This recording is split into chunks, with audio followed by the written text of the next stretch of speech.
खान आज पीडीएम हुकूमत के खिलाफ वाइट पेपर जारी करेंगे। इमरान खान आज तहरीक इंसाफ की तंजीमी क़यादत का बड़ा इजलास तलब कर चुके हैं। इजलास में हुकूमत की जानिब से सुप्रीम कोर्ट का फैसला तस्लीम न किए जाने पर लाहे अमल तय किया जाएगा। तजम्मुल हमारे साथ मौजूद हैं, हमारे नुमाइंदे, उनसे बात करेंगे। तजम्मुल, आगाह कीजिएगा इस बारे में मजीद।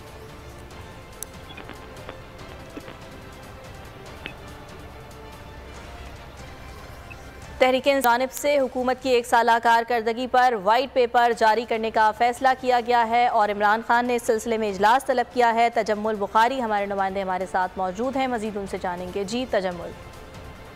जी बिल्कुल, पीडीएम हुकूमत का एक साल जो है वो मुकम्मल होने पर पाकिस्तान तहरीक इंसाफ ने जो है वो हुकूमत के एक साल दौर के खिलाफ वाइट पेपर जारी करने का जो फैसला है वो किया है। जबकि चेयरमैन तहरीक इंसाफ इमरान खान आज जो है वो पीडीएम हुकूमत के खिलाफ वाइट पेपर जारी करेंगे। इमरान खान वीडियो लिंक के जो है वो खिताब पर वाइट पेपर के नुकात जो है वो जारी करेंगे। जबकि वाइट पेपर में हुकूमत की नाकस जो है वो गवर्नर हुकूमत के जुल्म सितम और दीगर इशूज को उजागर किया जाएगा। जी ठीक है तजम्मुल, बहुत शुक्रिया आपका।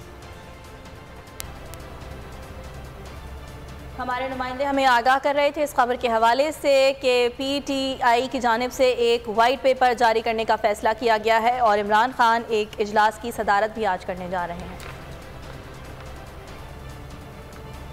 11 अप्रैल 2022 को कायम होने वाली पीडीएम